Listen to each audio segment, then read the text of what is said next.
السلام عليكم ورحمة الله تعالى وبركاته. سعيدة بلقياكم من جديد على قناتي.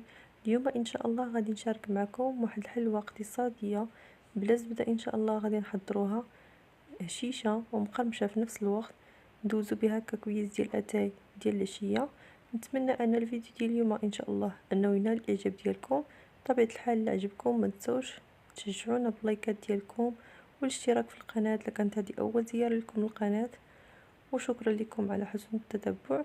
وندوز ان شاء الله مباشرة للمقادير وطريقة تحضير فرجة ممتعة.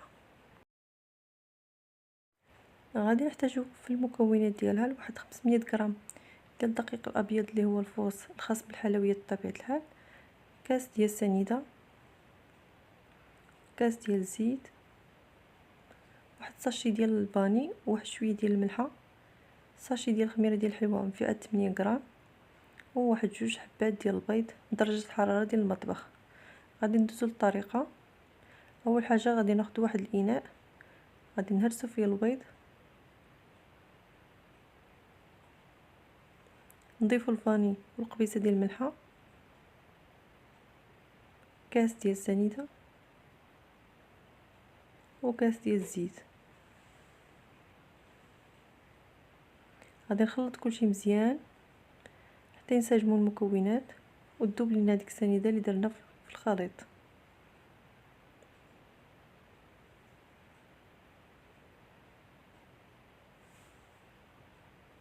فكيكون هذا هو القوام ديالو. غادي نضيف ليه الدقيق تقريبا نصف الكميه، وغادي نضيف خماره اولا ساشي ديال الخميره ديال الحلوى.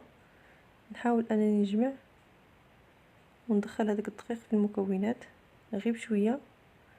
نضيفوا الدقيق على حسب الحاجه لانه يقدر يختلف من دقيق من نوعيه ديالو الى اخرى.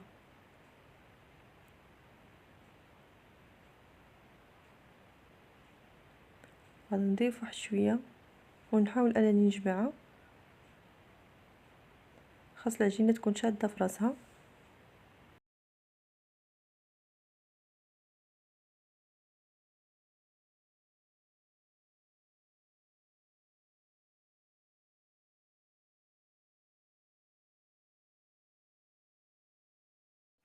فكيكون هذا هو القوام ديال العجينه كيف ما شفتوا ما كتلصقش في اليد. غادي نقطعها على 3 ديال الكرات، واحد 2 كرات غنجمعهم مع بعضياتهم، والكره الثالثه غادي نديرها هكا على جنب. من بعد غادي نخشيها في المجمد باش تبرد مزيان. تقريبا تبقات ليا اقل من 100 غرام هنا ديال الدقيق. غادي ناخذ واحد الكيس بلاستيكي نرشو هكا بشويه ديال الدقيق، نحاول انني نسرح هذيك العجينه على شكل مستطيل قياس اللي طال عندكم ديال الفران.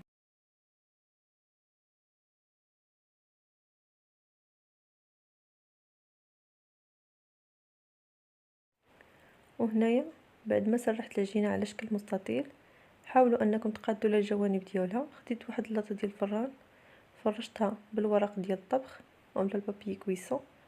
نحاول نحط فيها العجينه غير بشويه باش ما تهرش. نحيدوا لهاد البلاستيك ديالها،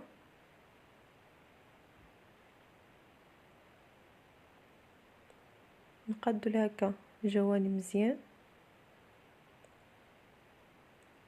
من بعد غادي ناخذ واحد الكميه من الكونفيتير ديال المشماش. انا عندي هذا محضر في المنزل.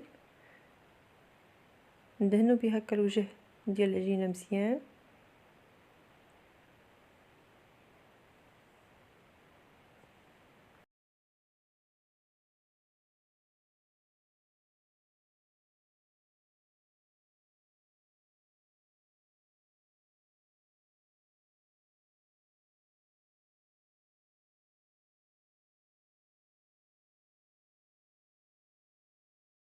وغادي ناخذ دابا هذيك العجينه اللي قلت لكم درنا في المجمد من قبل.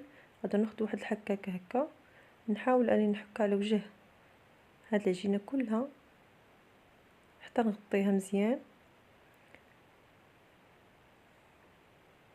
بطبيعه الحال هنا فاش كملت الكميه كامله غادي يكون الفران مسخن من قبل. غادي ندخلها حتى تحمر من التحت، يبان الجناب تحمروا ونحمروا من الفوق ونشوفوها ان شاء الله ملي طيب. هنايا بعد ما طابت كيف ما شفتوا كتبان لكم محمره من الجناب. غادي نحاول اني نزولها هكا، نحط على واحد القطاعه، نحيدو لها هكا بابي كويسون غير بشويه باش ما تهرش، وغادي نبداو نقطعوها. يكون عندنا واحد المصماضي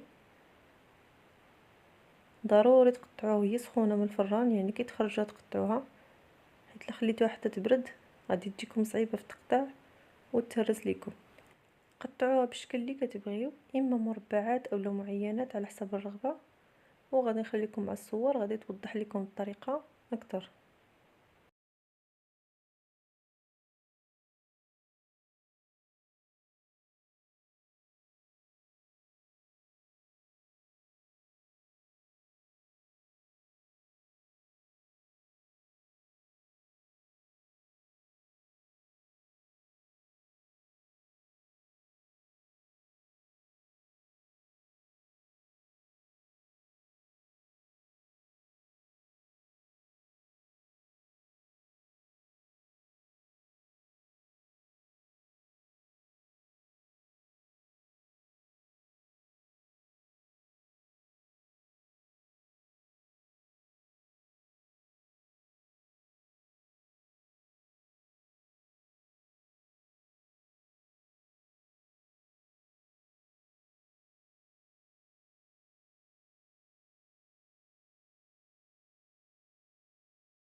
وكان هذا هو الشكل النهائي ديال الحلوى اللي حضرت معكم اليوم.